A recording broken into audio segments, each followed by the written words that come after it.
Hi, everyone.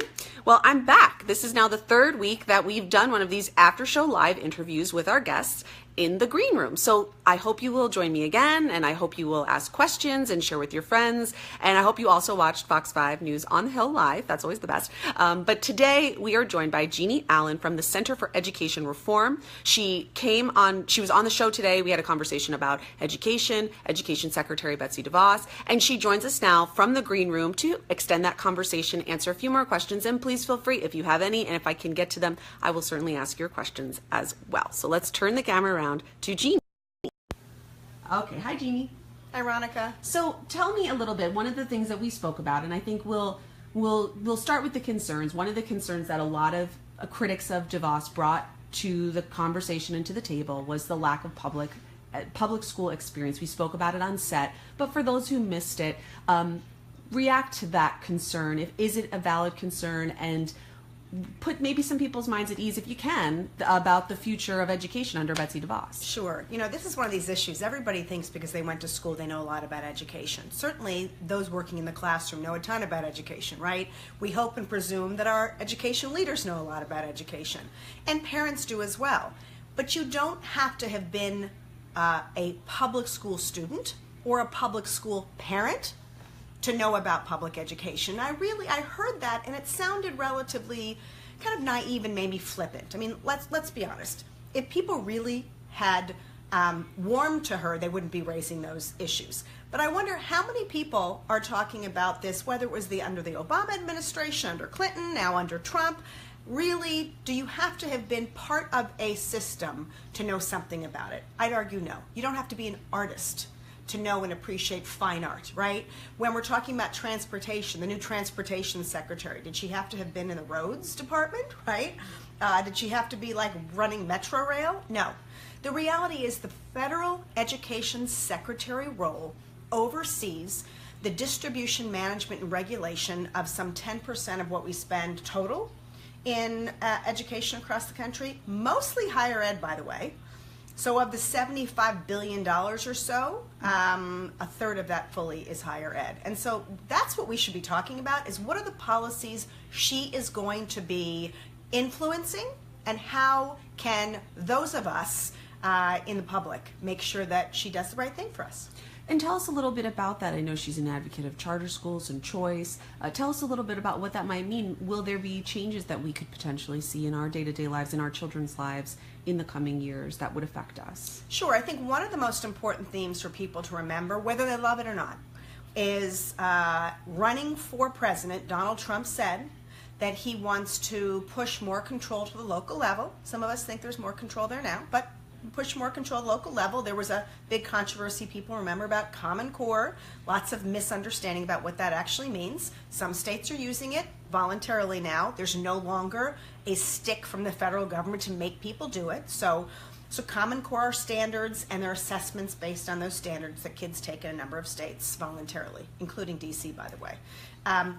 But a Betsy DeVos representing President Trump is going to be devoted to making sure that the federal government never again forces states or local communities to adopt policies, programs, or curriculum that they wouldn't otherwise do had it not been for the feds pushing it. So she'll be more cognizant of that local control. It really means that at an approach level, she's going to be less apt to listen to the bureaucracies and the lobbyists and the special interests, of which there are hundreds in Washington, and more likely to talk to the individual parents, teachers, and educators and folks around the kids who are trying to do different things to address the most important issue we have today, which is a huge achievement gap. More than 60% of our kids, more than 60%, can't read, write, spell, do civics, literacy at grade level. And even in our wonderful suburbs where we're talking from now, it's not nearly as rosy as a lot of people think it is. So while the problem's more urban, it's rural, we also have this issue in suburbia.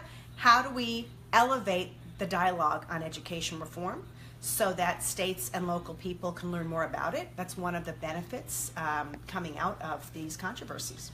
And I mean, hearing you speak, it does bring me back to the efforts by President Bush with No Child Left Behind. I mean, this is not the first time we had a conversation about trying to address these issues, and many people look at that and say it was unsuccessful, and that's why we've we're now kind of going the opposite direction.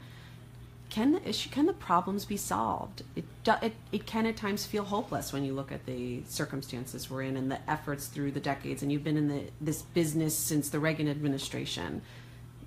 Speak to that. Well, it's interesting, Ronica, and you bring up a really good point. I mean, we've had these pendulum swings. So George W. Bush tried with No Child Left Behind to really elevate this issue of, are we really addressing the needs of our kids? Is federal money going to actually fix problems, or is it just a Band-Aid? And that was an important debate to have. By the way, it's the first time we ever talked about quality in Washington. So love No Child Left Behind or not, again, a very misunderstood and misimplemented concept that could take a book to talk about. But we've been talking about this issue since his father. Actually, before that, Reagan managed a department or oversaw a department that released A Nation at Risk, which is the first time to rivet the Americans' attention to the fact that we had a problem. Then George H.W. Bush convened governors to talk about how do we solve this problem. And then subsequently, we had President Clinton, who said, we think things like charter schools and teacher pay should be addressed, performance pay. So we've actually had an increasing number of, increasing amount of attention at the national level to education, but the minute someone comes up with their own particular secret sauce, it gets completely kind of moved around and spilled, if you will, at the local and state level. And so what we have to do now is recognize that at that state level, there's an amazing number of things happening. I mean, 43 states with charter school laws. You know, another 20 states that have some sort of school choice programs that help kids get to private schools if they need, or address the special needs of children with disabilities or exceptional needs. We have more and more schools that have devolved lots of authority at the local level. We have different kinds of standards. We have digital learning, blended learning, online learning. We are doing so much more than we were 30 years ago. So the Washington doesn't control it. They're not responsible, but they can support, applaud, and amplify. And that's what we have to make sure happens now. So you sort of just answered a question. You looked back on these last 30 years. I don't know if you can answer this, and I don't know if this is too just broad of a pretend question, if you will. What is your expectation looking ahead to the next 30 years or the future of education in America, even beyond Betsy DeVos? What do you sort of see happening just to help people who aren't in this every day like you are? Sure. So, Ronica, what we do every day at the Center for Education Reform, and we just published a 100 Days document focused on federal policy, but the majority of what we do is really focused on states. We make it our business to know people in every state and understand what's happening. And our prescription, if you will, is truly to ensure that every individual involved in education is able to have and pick the best fit of education for their student. We should be re-educating ourselves that public education is not a system. In the next 30 years, and frankly in the next 10, we've got to make sure every American understands that education is about educating the public, not one system. And making sure that education fits the child and the child doesn't have to fit into a school system. Some students need small schools, some need bigger ones, some need more activities, some need to be able to sit in one kind of desk and row, others need to be out experientially learning. Some people, given their condition, maybe they work on a farm during the day with their parents, but they still want to be educated, don't need to be in school from 9 to 3. Maybe it's from 3 to 9. The fact that we prescribe time and seat time, so time in the school, years, and how, days and the school year, what they learn, how they learn, and what teachers should do to do that, as if we have these answers, is ridiculous. There's so many unanswered questions and so many people in a position to answer them. If we don't put control down to the localist of levels, and I don't mean school boards, by the way, I mean individual parents and teachers, money flowing down to the school, parents able to decide whether that school fits their child, and if not, choose another one, and federal, state, and local government supporting those needs, we won't ever solve this problem. That's really fascinating. And I have a question here from V.A. Carter. Hi, V.A. Thank you for watching and for posting your question. So I think what he says, why not fix public schools? Not every kid is learning new technology, which is the future. He also asked a little bit about basic knowledge that we don't always learn in school, about balancing checkbooks, Absolutely. Things like that. Financial literacy. I've got dear friends who run organizations devoted to that. Shout out to Hillary Hunt. VA Carter, let me just tell you, why don't we, this is like the most common question, and it's an important question. Why don't we just fix public schools? It's not a matter of fixing public schools. We have been trying since the early 80s. We have done everything. We've raised standards, we've lowered standards, we've raised teacher salaries, we've changed around how power is structured, we've appointed school boards, we've elected them. We have done everything possible within the school system. It's not about fixing public education. Public education, the traditional system, works exactly the way it was designed, okay? It is top-down heavy.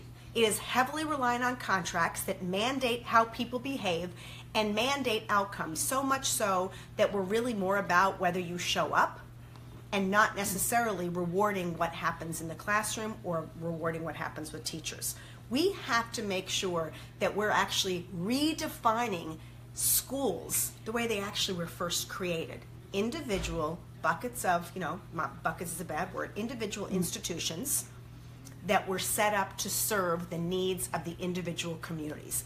That's where we started. These districts are a 20th century invention. This is not what was intended. Districts worked because it consolidated people's power and authority and was seen as efficient, right? Bureaucracy was supposed to be a good thing. It makes us more efficient. It hasn't made us more efficient. So if the schools right now, the way they are serving children, VA Carter, are not working for all kids, we've got to say, what is? So it's not about fixing the buildings and working within the system. It's actually changing the incentives so that people can start their own kinds of schools or choose the schools that best meet the needs of kids. By the way, choice is not the panacea here. The panacea is, what is it we have to do to make sure that every child has a school that's personalized for their needs? That's a lot more complicated of an issue, but we're not going to solve it if we have states creating all the rules and regulations and local boards simply sitting and ruling over a system that's looked the same way for 150 years. Absolutely. I'm going to turn the camera around for just Yeah, hi VA. Was that a great answer? And hi, Mr. Jeckett. My old, middle school music teacher just joined, who I care about dearly and think about often. So I'm so glad to see you join in here. If you have a question, please post it. I see Casey, you felt that was a great answer. I'm glad to see you guys participating in the conversation. And, share with your friends, make sure other people can see this. If we all really have a stake in education, especially if you have children, it should matter to all of us. And so it's an important conversation to have. So we'll ask Jeannie just one or two more questions, and feel free to chime in later. And you can see I tagged the organization that she works with in the post, so you can read more about where she comes from and what she does and what's important to her. So I'd love to talk about music, by the way. Oh yeah, well, do it. Let's talk a little bit about music. Since you've got your music teacher in line, since I'm married to a music educator and have a deep appreciation and myself benefited from great music education, let me tell you about one of the most exciting things that education reform brought about. There are people who the arts is the most important way to actually leverage how they learn. And people talk about, like, we're cutting the arts, we're cutting music, and that's why No Child Left Behind was a problem, and there's all these assumptions about why the arts get cut.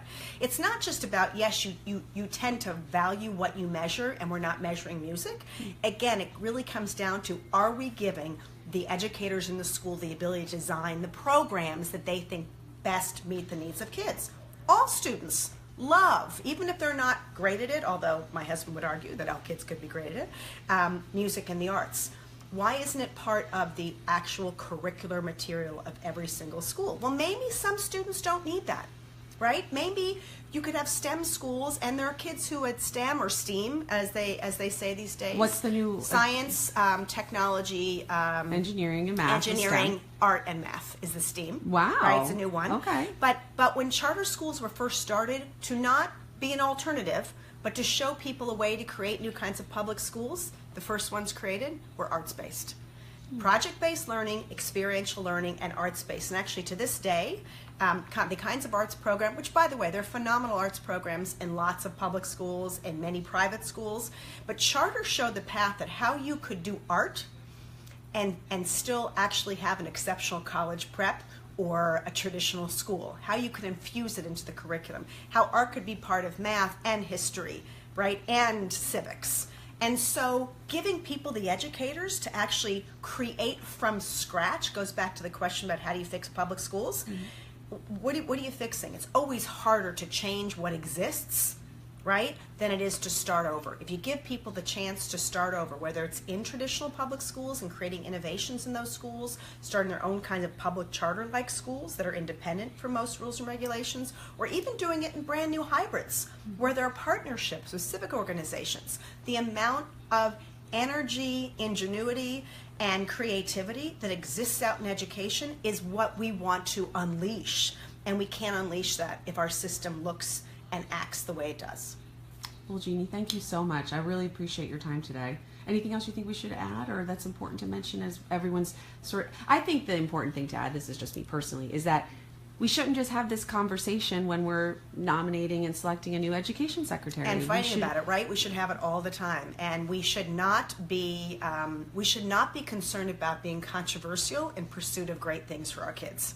We have to be open-minded. Not everyone has the answers, not even the best educators, just like not even the best parents have all the answers, right? Or not even the best artists have all the answers. We've got to open up ourselves to the fact that this is an area that we've got to be just as concerned about and willing to fight about, even if it makes our friends and our relatives uncomfortable. Well, that was very well said, Jeannie. Thank you very much. I'm going to turn this around. Thank you all for tuning in and for watching and for asking those questions and for, sharing with us. So share with your friends, and we'll be back hopefully next week. We'll see who we get on the show next week, and maybe they'll join us in the green room. Have a great one. Bye-bye.